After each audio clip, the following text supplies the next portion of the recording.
Welcome, everybody. Lee Henson Hasty, Senior Director of Theological Education and Funds Development with the Presbyterian Foundation. That's a ministry of the Committee on Theological Education. And I'm here with a Reverend Dr. Ed Newberry of the Presbytery of Charlotte, honorably retired, ordained in 1971. How many years ago? We maybe we shouldn't calculate that, Ed. That's been a minute. Plus. And thanks for making time today to have this conversation, and look forward to introducing you to new friends, and also for old friends to be able to hear and see you today. Thanks for making time today in your home. I think your home office now, right? That's right, such as it is. And notice, friends, he's got books. He reads, and he's going to share some resources with us today. Ed was ordained in actually July of 1971 by Catawba Presbytery. Part of the reason I've invited him to be here today, the Presbytery of Charlotte, which is he's now an honorably retired member of, had a celebration of Catawba, and it's been something they've been talking about, the history and legacy of Catawba Presbytery. But there was a video co-produced by the Presbyterian Foundation and Charlotte Presbytery that was previewed. Saturday was your stated meeting, right? That's correct. Where did you gather Saturday? Well, I wasn't able to get there, but it was at Covenant Church in Charlotte. Okay, very good, very good. I zoomed into the meeting. Zoomed in. Ed continues to be a sought after preacher, longtime pastor at Memorial Presbyterian Church there in Charlotte. Served also in Chicago. That's where I just learned earlier, that's where he met his wife, Dima, and when he was serving there. And just so excited to have you here today, Ed, and for folks to get to know you. People get used to us talking about a vocation and call at the beginning of this. I know it's something that means something to you, and I often ask the Howard Thurman question, what is the work your soul must have? But I'm going to ask one that it's actually Dia Maria Asasi Diaz. She asked this question what is the life story you celebrate today? What is the life story you celebrate? I would answer that by saying I celebrate being a part of the story that we're talking about, because I am a part of the legacy of Catawba. And so I'm grateful to be a part of the story.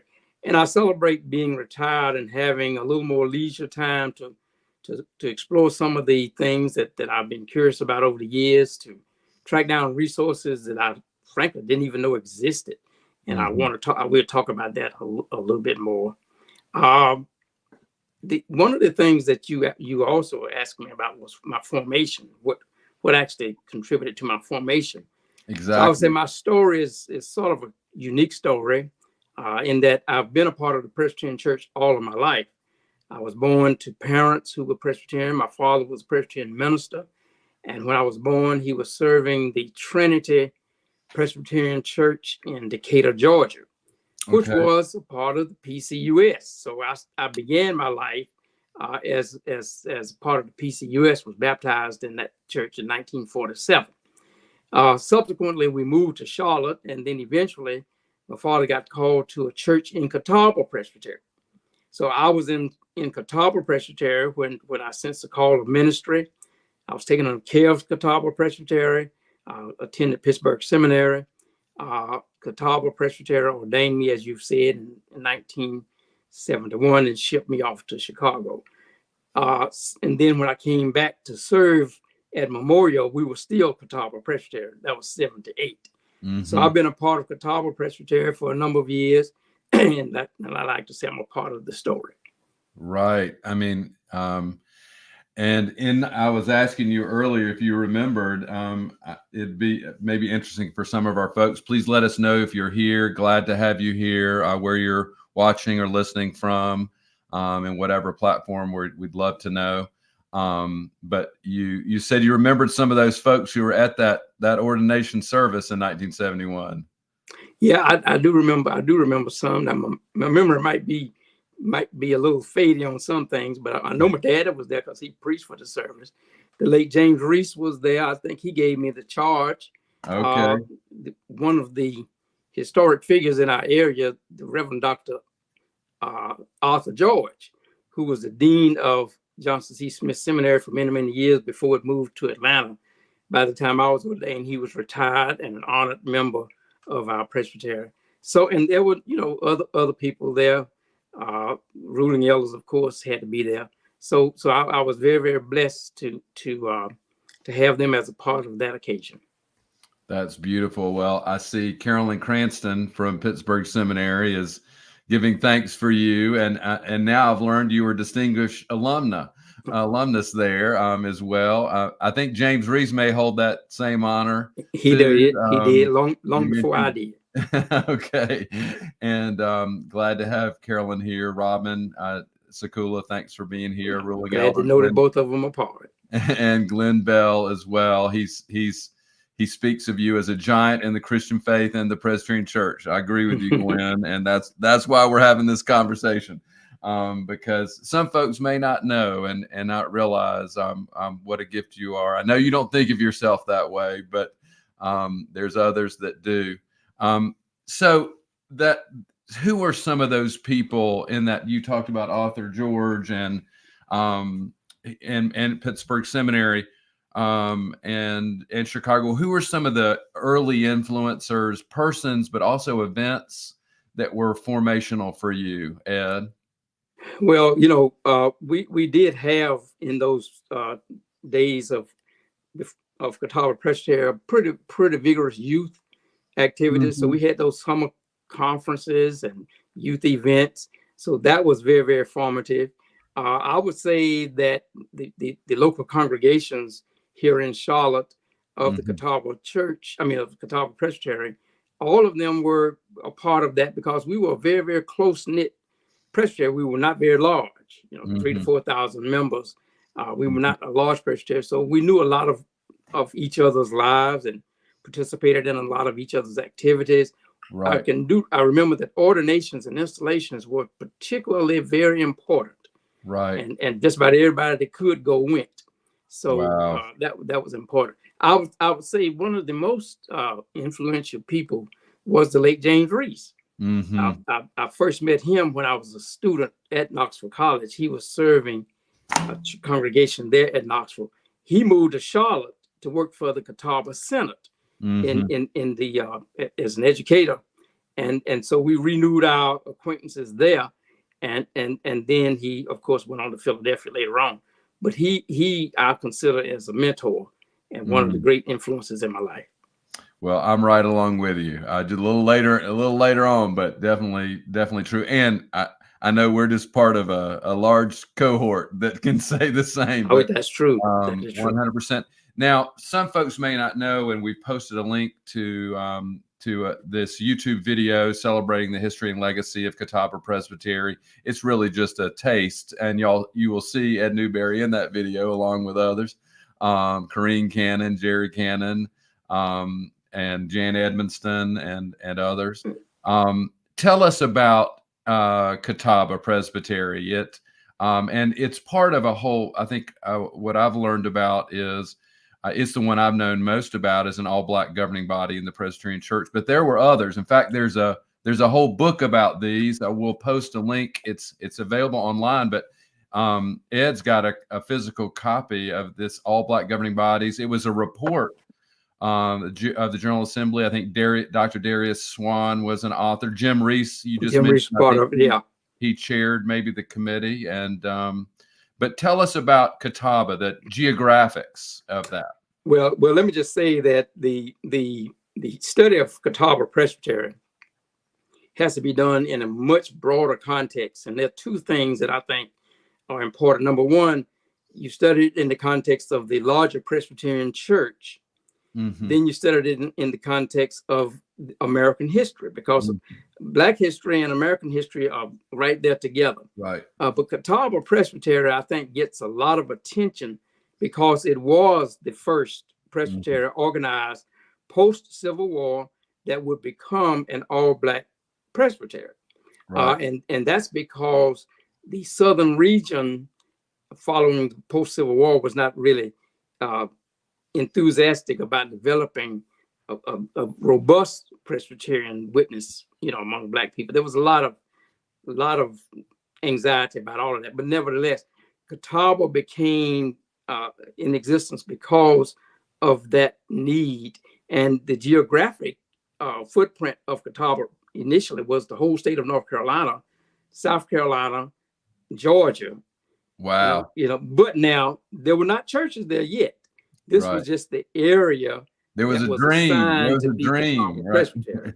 And then that was in 1866. And by 1868, there was an Atlantic Synod that covered that same territory. So Catawba became a presbytery within the Atlantic Synod, which was all Black. It was, for all intents and purposes, all Black. Now, one iron that we need to say before we leave, and that is Catawba was the first all Black presbytery, but it was actually founded by 3 white ministers. Right. Which leads me to say that Merkland, is it Merkland and Sidney Merkland, S.C. Alexander, and Willis Miller. And they were members of the Concord Presbytery. Okay. Which by that time was a PCUS presbytery. Oh, wow. But see, it had been a part of the national church.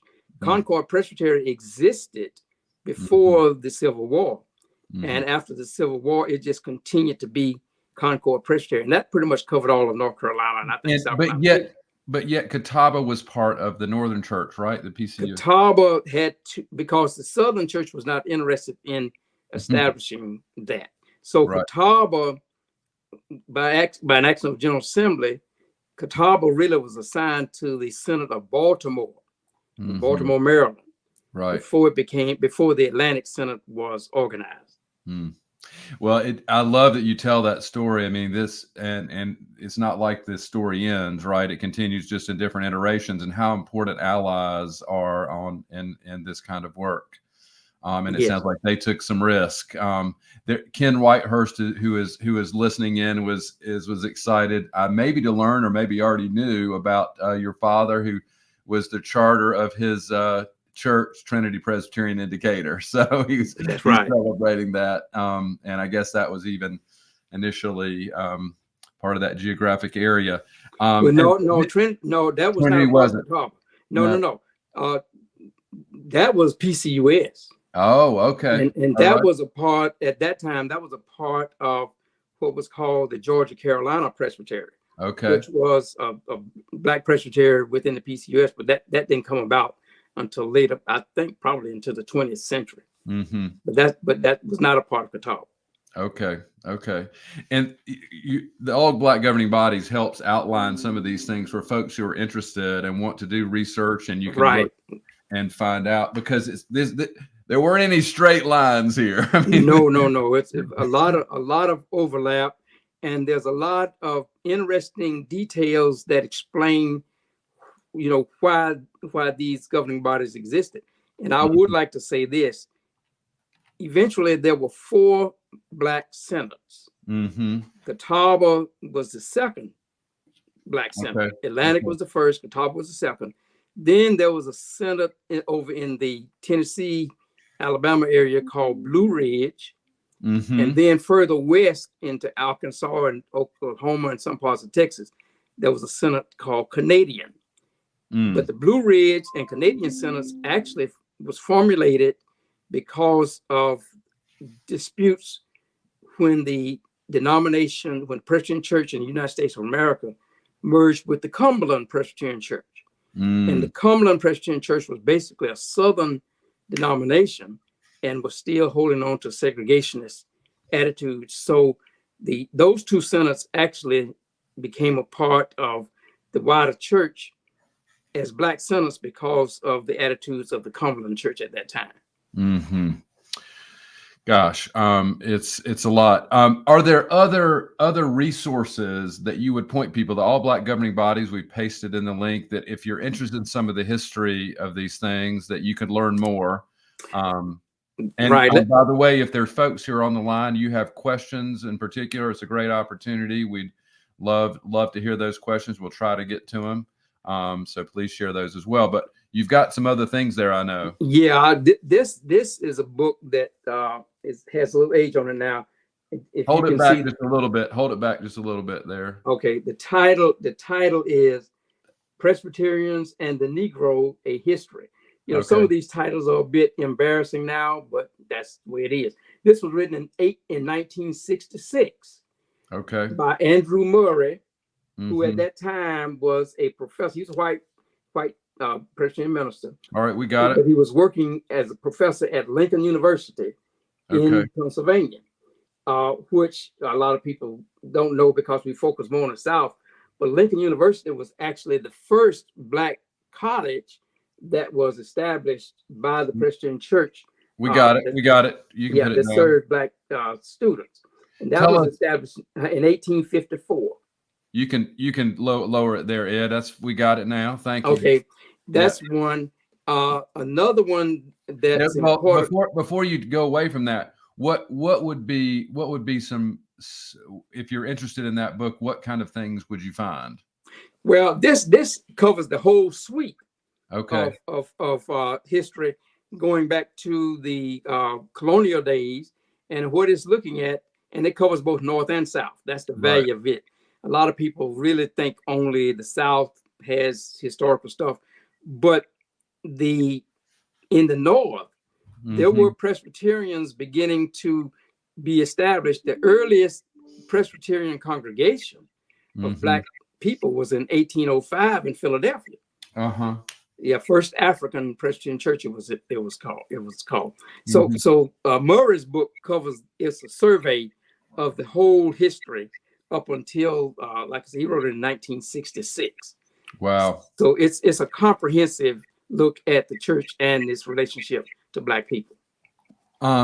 Education, I know in this video about Catawba, and I suspect in that book you just offered, there's some real important words about education. Right. And I know that was true in Charlotte. Could you say a little bit about why education was so important? Right. And the major resource for that, let me see if I can get this up here again, is a book by the late Inez Moore Parker, who taught at Johnson C. Smith, African American. She was a professor of English initially and became the archivist at Johnson C. Smith. And she wrote this book in 1977.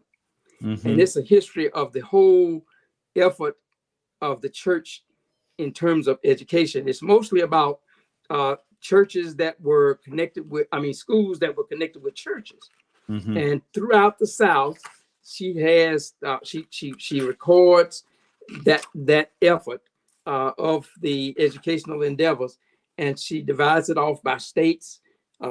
Schools in Virginia, North Carolina, South Carolina, Georgia, Tennessee, Arkansas. So it's a very, very Oklahoma. It's a very, very comprehensive study of the schools. Now, why this is important is because the schools attached to the churches, which were basically grammar schools now. These were grammar schools. Right. And you have they to were remember not universities at this point, right? They were no. It's a reconstruction era kind of. Right. And that's the other thing I meant to mention. You have to understand that all of this is taking place in the context of Reconstruction after the Civil War. No, these were pretty much grammar schools that were attached to local churches. And many times the head of the school or principal was the pastor of the church. And of course, the pastor's wife, if qualified, usually taught in the school as well. These small schools fed into what was then Johnson C. Smith and Barber Academy in Alabama. But those then had what they call preparatory departments. And that was basically high schools.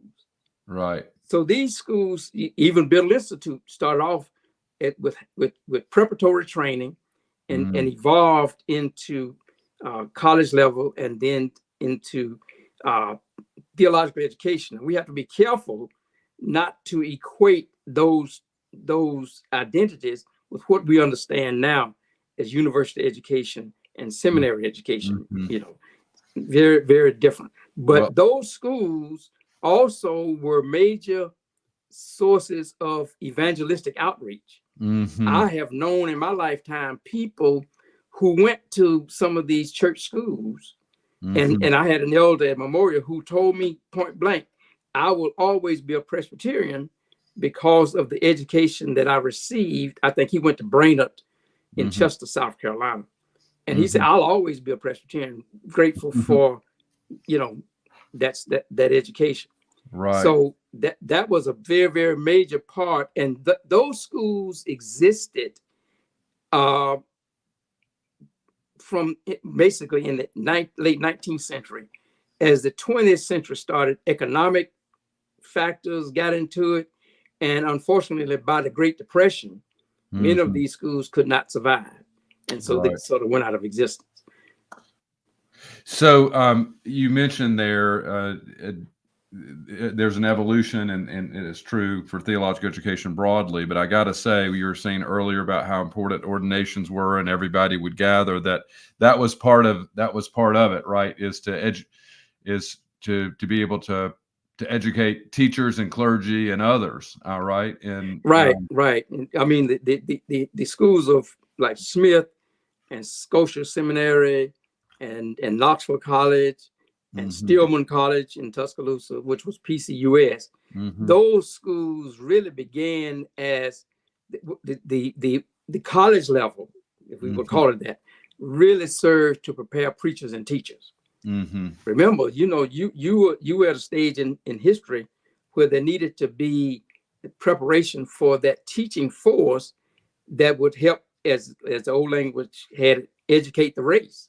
Mhm. So these were very, very important institutions. Now they were comparable to other institutions in other denominations as well. Sure. Mhm. I have to say, there's been a couple of comments by Antonio Lawrence. I don't know if you know him, but he's He's the son of one of my peers. Yeah, okay. He's thankful for your wisdom and um I and knew his and, daddy. Yes. and reiterates you're a giant in African American Presbyterian Church and a constant standard for leadership. Well, I don't I know would about agree that, with but that. thank you, Tony. It's 100% true. Friends, we're glad to have you here, and there are questions or comments you have that you'd like to add to this conversation with Ed. We'd love to hear from you. Glad to have him here. Are there other resources there? I know we talked about the Presbyterian Historical Society has been really important, and we'll put a link in because there's they have some important archives there. Right. And for those who are really interested, I would advise you, if you can get to the Historical Society in Philadelphia, of course, that's the really important historical resource. But seminary libraries have an amazing resource. But you got to dig for it. And I know this to be a fact because I have borrowed books from Union Seminary in Richmond to learn some things about the PCUS. Mm-hmm. And also about the United Presbyterian as well. So seminary libraries have resources. These things are long out of print, but you'd be amazed what they still have. Right. And so I would advise those And more resources. and more things like the All Black governing bodies. More and more of these are digitized. The Historical Society also has some wonderful digital resources. There's a feature now on the James and Melva Costin paper, and I know the Gayrod Wilmore papers, Katie Cannon digital collection there. So there's a lot of things that are definitely worth seeing. We'll put some links in there for folks to go and investigate. And there's just so much to learn. And I know there's Betty Dura. Hello, Betty. Hello, Betty. Her says, my father and sister attended McClelland Academy in Noonan, Georgia. I've never heard. I know Noonan, but I didn't know McClelland. Yes, that was one of the schools you're talking about, right? Yes, that was one of those schools. Yes, and it was likely connected with the church in Noonan. Mm-hmm. Ken Whitehurst is asking, is there a resource maybe with the Presbytery or somewhere about the chartering of Trinity Decatur and under your father in 1941?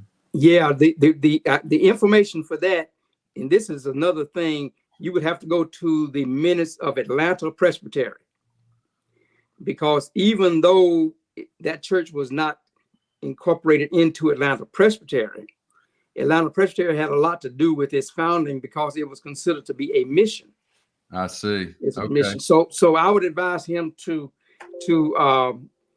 check with Atlanta Presbytery.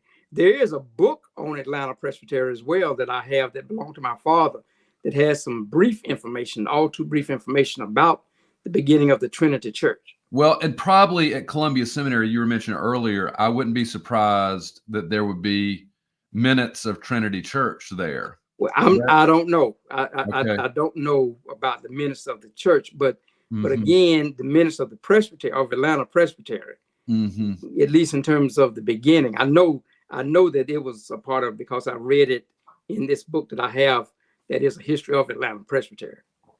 Robin Sakula, who's a whiz at finding things, has found a link that she's posted about McClelland Academy, by the way. So yeah, that was one of those schools. It's all working together. We work together to find these and tell these stories. Our time is running short. Are there other things you're hoping to share, or things you're working on even now, Ed? Well, no. I'm always doing a little something, but not anything with this. But I might resume it. I have a list of some little books that I probably will try to track down. There were some smaller publications that were written over the years. This one right here belonged to my father. Oh, Jacob's Ladder, yeah. Yeah, this is and if you see the title, right, the subtitle, Negro Work of the Presbyterian Church in the United States. There's a companion book that's also about the northern efforts. It's called Climbing Jacob's Ladder. I've made the mistake of loaning my copy to somebody else years ago, but it was written by a man named Jesse Belmont Barber, who was a black minister and served for a while as field secretary dealing with that. So little books like this, I think, are very, very important for what I would call on the ground information. This is not an academic book, but in terms of basic information that sometimes the academic books overlook, that's very important. I'd also say that anybody that's serious about this, pay attention to the bibliography of these publications, because that can direct you into some other resources that they drew on, but maybe did not have an opportunity to fully incorporate into their work. I have read some books that I found of that. One of the books that I read some time ago really spelled out the missions in the old United Presbyterian Church of North America, the UPNA that merged with the Presbyterian Church USA in 1958 to become the United Presbyterian Church. And you told me this in a previous conversation, which I didn't know, that Jim Reese, that's where he was originally ordained into UPNA. That's right. Jim Reese began his life as an AME. I see. But he got a scholarship to go to Knoxville College. and at Knoxville College, he became affiliated with the United Presbyterian Church of North America. That's how those Presbyterian colleges and seminaries roll. People come. That's a lot of that happened. And then he went on to the UPNA seminary in Pittsburgh, Pennsylvania, Pittsburgh Xenia, which, it was an integrated, they accepted black students, which was very, very important, at that time. So that's a whole nother side of the history of African Americans in the Presbyterian Church that I think needs a little more exploration. Well, friends, we need days. We need a seminar. I was sharing with Dr. Newberry earlier, early in my work with theological education, the Reverend Dr. Katie Geneva Cannon, who was ordained in a Presbyterian meeting, the first African-American woman in the Presbyterian Church to be ordained by Catawba Presbytery. That's right. She had an event right at the front end of Brian Blunt's presidential inauguration called Calling the Order of the Day. And it brought together African-American Presbyterians. It may be time to call the order of the day again sometime soon. And it sounds like Charlotte Presbytery is doing a little bit of that. And just a little. It's a vast subject, though. It's very so much, but so grateful for you being a resource and still active in this. I also have appreciated that Jerry Cannon, one of the last acts that the Presbytery took was to ordain Jerry Lytle Cannon too, and what a gift he has been. So many people from Catawba Presbytery. Jan Edmonston speaks to how important it has been. This again, I'm just having so much fun. I'm running overtime here. Everybody, thanks for being here. Please join us again. We'll be back soon, actually in just a couple of weeks, March 1, with William Wu. He's written a book about, and I've got the book here close by, but I don't have it right. What kind of Christianity? Yes, what kind of Christianity? The history of slavery and the anti-Black racism in the Presbyterian Church. Another very important resource. And I'm going to say he has a wonderful bibliography. Okay. And good index. So that's a great place to look. That's my next project. I'm going to read that book. Yes, March, and come back to the show March 1st and ask questions. Aimee Moiso from the Louisville Institute, who's done some work around conflict in worship, working through conflict. She's going to be with us May 17th. That's a little farther out. We're still filling in our schedule, but Raj Nadella, who's written is co-editing a book on the Bible and post-colonial thought and interpretation, will be with us. So please join us and listen back to our podcast, review and subscribe. We'd love to hear from you leading theologically. Ed, I'd love, before we go, for you to bless and send us, but let me first just say again, in the church, we are the body of Christ. There are many members, right, who bring many gifts and different ones. The gifts that you bring are right at the heartbeat of who the church is. And what a gift you have been, and a friend of mine, and your work in Committee on Preparation for Ministry, among other many things. Your work as a pastor and a preacher and as a colleague in ministry is truly a gift, certainly to me, and I know to so many more and to generations. So thanks for who you are and what you do, and blessings on you in these days and for many, many more. Thank you. Thank you for having me. I would like to end with a piece that I wrote many, many years ago for a resource called, wait a minute, let me get my camera. Journey through the Lectionaries, a stewardship resource, worship resources. And I'd like to share the benediction that I wrote for my segment. Please. Fellow believers, we leave this sanctuary and move into the world. Trust the promise of Jesus. My peace I give to you. As we go from this sacred gathering, let us honor that peace as the gift from God the Son, proclaim that peace as the will of God the Creator, live that peace as evidence of God the Holy Spirit. Amen. Amen. Hallelujah. Thanks so much again, Ed. Everyone, we'll look forward to seeing you again soon. Stay safe. Thank you for having me.